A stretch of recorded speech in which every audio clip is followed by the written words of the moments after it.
iki ni igihe cyo gukizwa neza, iki ni igihe cyo gukiranuka, iki ni igihe cyo kumaramaza mu byo wizeye, iki ntabwo ari igihe cyo kubivamo, iki ntabwo ari igihe cyo kubivangavanga. Oya, iki ni igihe cyo gukizwa neza ukamaramaza, ukakira umwami Yesu akakubera umuyobozi, ukakira umwami Yesu akakubera umujyanama, ukakira umwami Yesu akakubera inshuti, ukakira umwami Yesu akakubera byose muri byose. Kuko ijambo ry'Imana riravuga ngo Yesu ni byose kuba umufite, ntacyo uzamuburana, ndakurahiye. Iki ni igihe cyo gukizwa neza ukamaramaza. Agakiza k'Imana karatwegereye kuruta igihe twizereye. Iki ni igihe cyo gutunganya agakiza kawe ukagasohoza. Work out your salvation when it is still there. Mu izina rya Yesu, Imana iguhe izo mbaraga. Amen.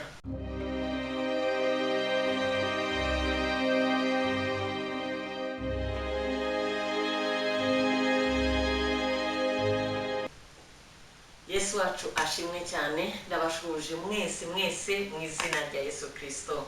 Nejejwe n'umwanya mwiza tugiye kumva no gusangira ijambo ry'Imana. Imana rero ibaha umugisha, reka dusenganeho.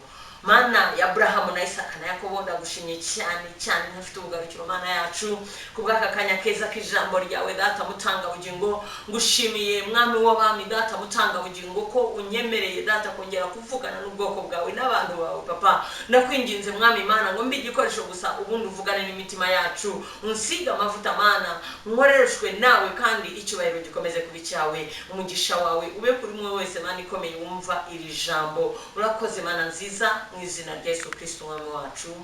Amen. Amen. Amen. Hallelujah. Uyu munsi rero turacyari mu ijambo rivuga ku bihe, kandi nukuri ibihe turimo birakomeye nkuko twabivuze kuva mbere. Ibihe turimo biragoye, ibihe turimo ni iminsi ya nyuma, ariko nukuri nge nawe duhagaze neza tugakomeza kwizera Imana, tugakomeza gukorera Imana, nzi neza ntashidikanya yuko ibi bihe tuzabitambukamo amahoro. Ibi bihe tuzabicamo turi abatsinzi, ibi bihe tuzabicamo dufite umunezero w'Imana, ibi bihe tuzabicamo dukijijwe tutaravangirwa, ibi bihe tuzabicamo twambaye izindi mbaraga. Ndakwingingira ku Mana, nanjye ndiyingingira kugira ngo muri ibi bihe tuzahagarare dukomere kandi tunezeze Imana yacu. Imana rero iguha umugisha. Reka twinjire mu ijambo ry'Imana. Ijambo muzaniye uyu munsi riravuga ngo iki ni igihe cyo gukizwa neza.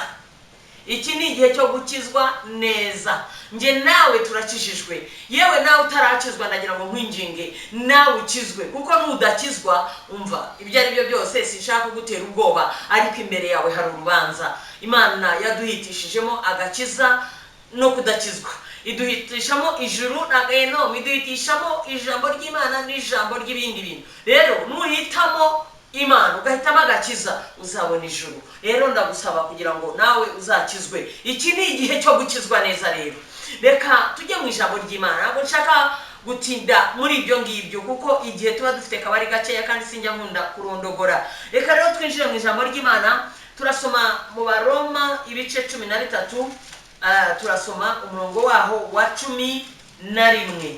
Ibice ni 13 Abaroma, turasoma umurongo waho wa 11. Amen. Reka dusome mu izina rya Yesu. Haravuga ngo nuko mujye mugenza mutyo, kuko muzi yuko igihe cyo kukanguka gisohoye rwose. Dore agakiza kacu karatwegereye kuruta igihe twizereye. Ijoro rirakuze burenda gucya. Nuko twiyambure imirimo y'umwijima, twambare intwaro z'umucyo, tugendane ingeso nziza nk'abagenda mu mucyo, tutagira ibiganiro bibi, tudasinda, tudasambana, tudakora iby'isoni nke, tudatongana, kandi tutagira ishyari. Ahubwo mwambare umwami Yesu Kristo, kandi ntimuhe urwaho imibiri yanyu ngo ibone uko ikora ibyo yifuza. Amen. Mwakira ijambo ry'Imana. Imana yacu itugirire neza cyane. Amen. Ijambo ry'Imana ndarikunda cyane. Riratubwiye ngo nuko mube maso, ngo kandi mujye mugenza mutyo. Rirongera tubwira ngo agakiza kacu karatwegereye, ngo kuruta igihe twizereye. Ubwo ngubwo igihe wizereye urakizi, nanjye igihe nizereye ndakizi. Arongera atubwiye ngo ijoro rirakuze, ngo kandi burenda gucya. Ngo nuko twiyambure imyambaro y'umwijima. Arongera atubwiye ngo twambare, haleluya, twambare umucyo. arongera aratubwira ngo twambare Yesu Kristo. Imana yacu dufashe cyane.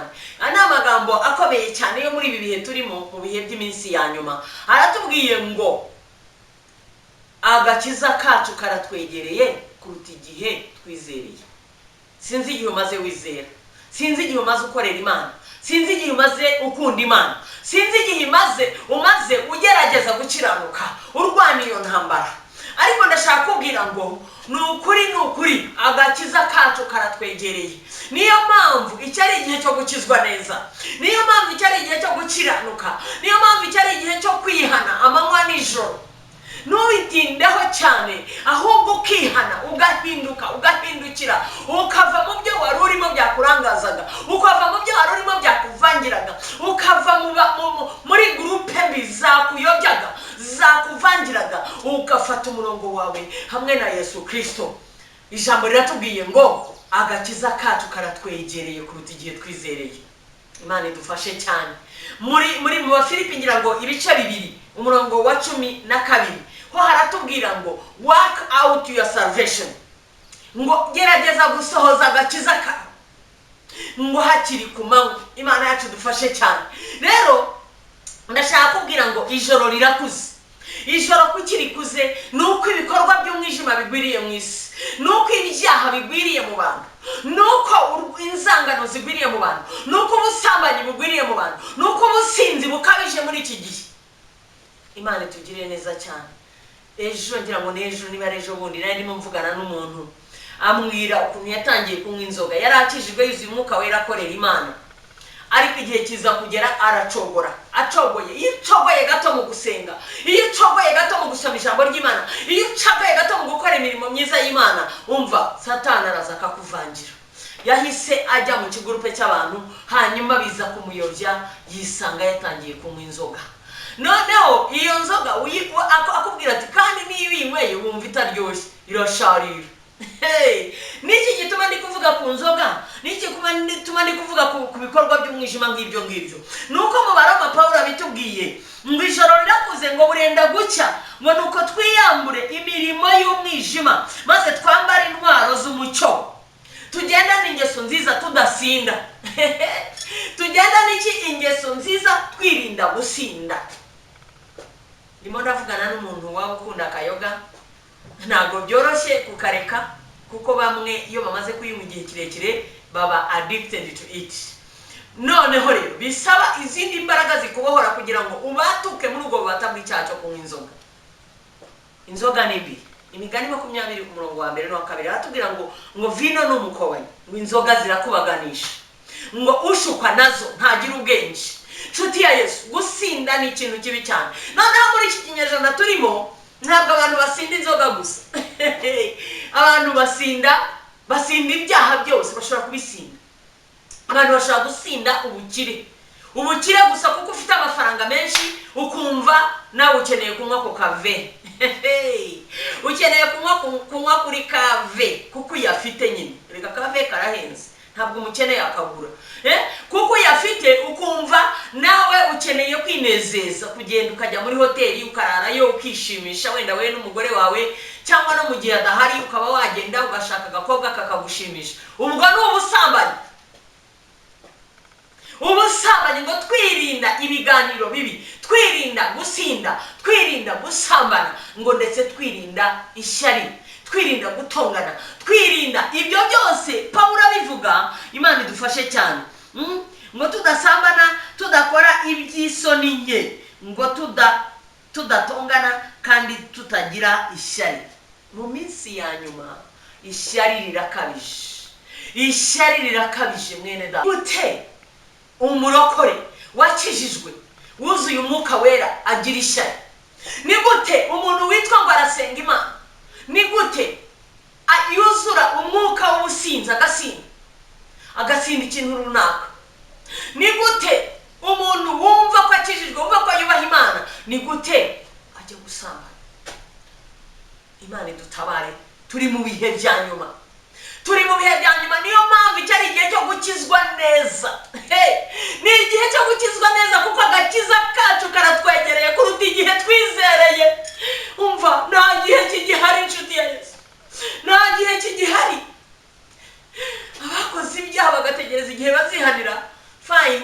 igihe cyawe, ariko ndakubwira ngo igihe kirarangiye, kiri bugufi, isi igeze ku musozo wayo. None se nukomeza kubivangatanya, mwene data, ukavanga ukagenda ugakora ibi, ukava ukajya kuraguza, wava kuraguza ukaza ukajya gusenga, baba mana we, mbega ibintu bibi. Ukavanga ukagenda ukanywaho gake, waranyuzwaga ukajya mu rusengero, ugashaka no kubwiriza ijambo ry'Imana, ugashaka no kuririmbira Imana muri korari. Nshuti y'Imana, iki ni igihe cyo gukizwa neza.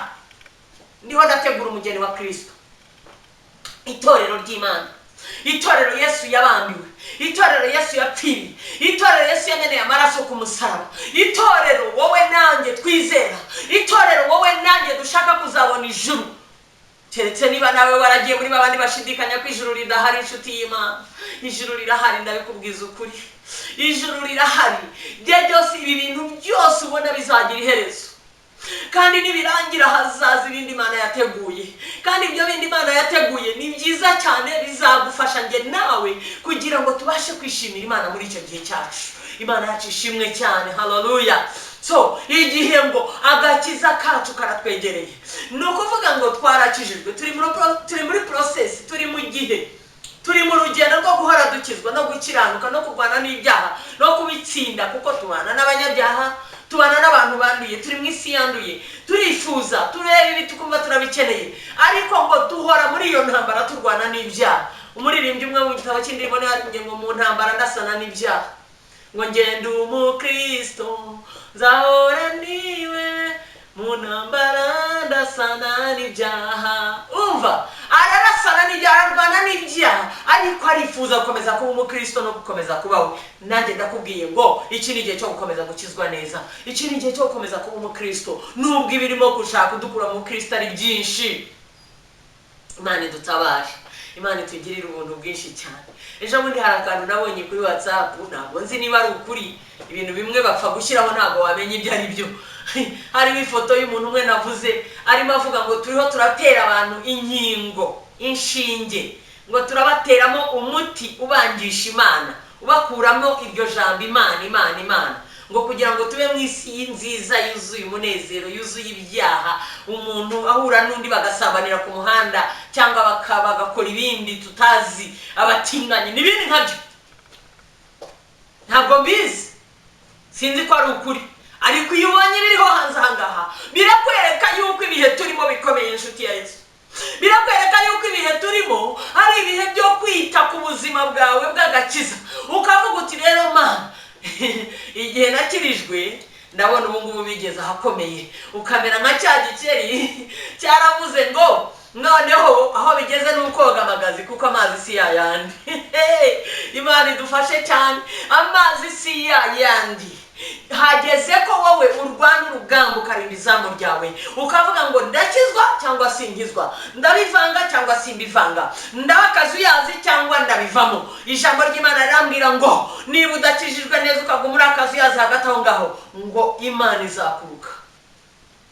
Imana igutabare, nanjye ntabare, tubashe gukizwa neza, kuko agakiza k'Imana karatwegereye kuruta igihe twizereye. Nshuti y'Imana, ijoro rirakuze kandi burenda gucya. Ubundi ijoro ni ikintu kibi kiba mu mwijima. Mu ijoro habamo ubwoba, mu ijoro habamo inyamaswa nyinshi, ku manywa zirihisha, ariko nijoro zigasohoka zikajya guhiga. Umva, abicanyi, abarozi abarozi bagenda nijoro, ntabwo bajya bagenda ku manywa. Niyo bagenda ku manywa ntabwo wamenya ko ari abarozi, ariko uhuye nabo nijoro nibwo ubimenya neza ko ari abarozi. Umva, umuntu ushaka kukwica yitwikira umwijima, umuntu ushaka kugukorera ikintu kibi yitwikira umwijima. Ijambo ry'Imana riravuze ngo twiyambure umwijima, twiyambure umwijima, twambare umucyo w'Imana. Haleluya, twambare umucyo w'Imana, twambare umucyo w'Imana. Ijambo ry'Imana ritubwira ko umucyo w'abantu ari Kristo Yesu, twambare Yesu Kristo. Imana yacu dufashe cyane. Yisomye Yohana 15:7, ndahakunda cyane. Aravuga ngo nimuguma muri nge, ngo amagambo yanjye akaguma muri mwe. Hatangira avuga umuzabibu w'ukuri kandi ari we Yesu, ngo nimuguma muri Yesu n'amagambo yakaguma muri mwebwe, musabe icyo mushaka cyose muzagihabwa. Imana yacu tugirire neza cyane. Haleluya. Noneho rero uburenda gucya, kuki bwenda gucya? kuki bwije ndetse bukaba bwenda gucya? Nuko nubwo bwije cyane, nubwo ubona umwijima ari mwinshi mu isi, nubwo ubona ibyaha bimaze gukabya, nubwo ubona inzangano zimaze kuba nyinshi mu bantu, nubwo ubona ishyari ryagwiriye kandi no mu bizera bikaba birimo, yewe ntabwo ari byo byatangiriyeho. Rega wibuke na Kayini na Beri. Kayini ajya kwica murumuna we, yagize ishyari rero ryatangiwe kera. Ishyari ryazanywe na Satani niwe wabanje kugira ishyari mu ijuru, agirira Imana ishyari, aravuga ngo ariko iyi Mana yicaye ku ntebe y'ubwami ikabitegeka, ubundi ngiye buri iriya ntebe sinayicaraho. Ngo arangije aravuga ngo nanjye ngiye kuyihirika. Imagine, atekereza guhirika Imana kandi ari ikiremwa yaremye. Imana yiremeye mu ntoki zayo, irangije itangira gutekereza guhirika Imana. Iyo ndavuga Lusiferi, marayika Lusiferi ariwe Satani, ariwe marayika wihindura umucyo kandi ari umwijima, ariwe marayika urwanya bera. Uwiteka dutabare mu izina rya Yesu Kristo. Ijoro rirakuze ariko burenda gucya. Kuki bwenda gucya? Nuko turi hafi gutabarwa, nuko Yesu ari hafi kuza kujyana itorero ridafite ibara, ridafite ikizinga, ridafite umwunganyawe. Itorero ridafite ibara, ridafite ikizinga, ridafite umwunganyawe. Wowe nanjye twizera, tukabaho muri ibi bihe tugerageza kwizera, turwana nabyo, tubikurikirana, tubishakisha, tubihaye agaciro cyane. Imana yacu dufashe cyane. Ni twebwe azaza kujyana, buzacya rimwe. Uwo munsi ntabwo buzira, cyangwa buzira uwo munsi ntibuzacya ataje. Nge nawe rero dukwiye kuba maso, tugatunganya agakiza kacu, tugatunganya umwambaro wacu w'agakiza ukaguma wera, tukawumesa, tugakuramo amabara, tukawumesa, tugakuramo amarange, tukawumesa, tugakuramo ibizinga, tukawumesa umwambaro w'agakiza, tugakuramo ibyaha, tugakuramo gusinda. Ibisindisha nababwiye ngo ni byinshi, ntabwo ari inzoga gusa. Hariho n'abasinda ubukire, hariho n'abasinda umunezero, hariho n'abasinda ubwiza ngo ni ba misi. Ngo bagezweho. Umva, rekeraho gusinda, kuko umusinzi ntabwo bizoroha ko ari jyamo. Ibyahishura aratubwira ngo hanze hazaba imbwa n'abarozi n'abasinda n'abasambana. Imana idufashe cyane. Rero nge nawe dukore ku gakiza kacu, nk'uko Paulo yabwiye Abafilipi ngo work out your salvation. Dusohoza agakiza kacu. Ikinyarwanda bagisemuye nabi. Work out salvation ntabwo ari ugusohoza gusa, birenze gusohoza. Hari akazi ugomba gukora, hanyuma warangiza bikuzura, byamara kuzura bikaba birasohoye ugakizwa, ukamaramaza. Hanyuma Yesu akazagusanga muri iyo process akakujyana. Turifuza gukizwa, turifuza kumaramaza, turifuza guhinduka. Agakiza kacu karatwegereye cyane kuruta igihe twizereye, kandi agakizwa nta wundi kabonerwa muri Yesu Kristo, umwana w'Imana nzima. Ibyakozwe n'intumwa ibice 4 umurongo wa 11 n'uwa 12. Agakiza kabonerwa muri Yesu wenyine. Mbikubwire nongere mbisubiremo ngo agakiza kabonerwa muri Yesu, umwana w'Imana nzima, kuko niwe wenyine wemeye gutanga igitambo cyo gupfa ku musaraba kugira ngo nge nawe tubashe kubabarirwa ibyaha. Iyo ataza kwemera gutanga icyo gitambo ngo apfe, ntabwo nge nawe twari gukizwa. Uyu munsi wa none rero tekereza neza, subiza ubwenge ku gihe, wibaze uvuge ngo ariko se ubundi kimbuza gukizwa niki? Ubundi ibi byaha nkora bimariye iki? Subiza ubwenge ku gihe, utekereze neza, nurangiza uvuge ngo misemo gukizwa, misemo kwihana, misemo guhindukira, misemo kubivamo, misemo kureka ubwo businzi, misemo kureka ubwo busamanyi, misemo kureka izo nzangano, misemo kureka izo ntonganya, misemo kureka iryo shari, misemo kwihana. Imana itugire neza cyane. Ngiye gusengana nawe, wowe wemeye gukizwa, nawe wakijijwe, ndi usengane nawe mu kanya gato cyane. Subiramo aya magambo, wowe wemeye gukizwa, ngo Mwami Yesu, nje imbere yawe, ndakwinginze uyu munsi wa none umbabarire ibyaha byanje. Uyu munsi wa none amazina yanjye yakure mu gitabo cy'abarimbuka, uyandike mu gitabo cy'ubugingo, umpa agakiza kawe, nanjye mpinduka umwana wawe, mpinduka umwana w'Imana, mu izina rya Yesu, amen. Reka dusengane rero twese. Mana ya Abrahamu na Isaka na Yakobo, ndagushimye cyane kubw'ijambo ryawe Mana. Turi mu bihe bikomeye cyane bigerageza abizera, Mwami Mana, ku buryo abantu benshi bamaze gufungura agakiza, abenshi bamaze korosha ibintu, bumva bigomba kugenda uko byigendeye. Ariko mu izina rya Yesu ndasenze Mana, ngufasha abana bawe Mana, ufasha abakwizeye twizeye papa tubashe gukizwa neza, kizwa neza mu izina rya Yesu. Imbaraga z'Imana zikumanukeho, Mwuka Wera kuzeho cyane, ijambo ry'Imana urihishurirwe cyane ubimenye, ubashe gukizwa neza muri ibi bihe mu izina rya Yesu Kristo i Nazareti. Imana iguhe imbaraga, Imana iguhe gukizwa, Imana iguhe kubikomereramo, Imana iguhe kubigenderamo nubwo hazi ibikunyeganyeza. Humura ntabwo uzagwa. Bibiliya irambwira ngo umukiranutsi wanjye naho yagwa ntazarambarara, naho wagwa wongera ubyuke uvuga ngo ndakomeza mwizere. Haleluya. Imana yo mu ijuru iguhe izo mbaraga mu izina rya Yesu, iguhe uko gukomera, iguhe uko gukizwa, iguhe uko gukiranuka, kugira ngo igihe nikigera Yesu akaza gutwara itorero azasange nawe uri muri babandi biteguye kumusanganira. Imana iguhe umugisha. Shalom shalom.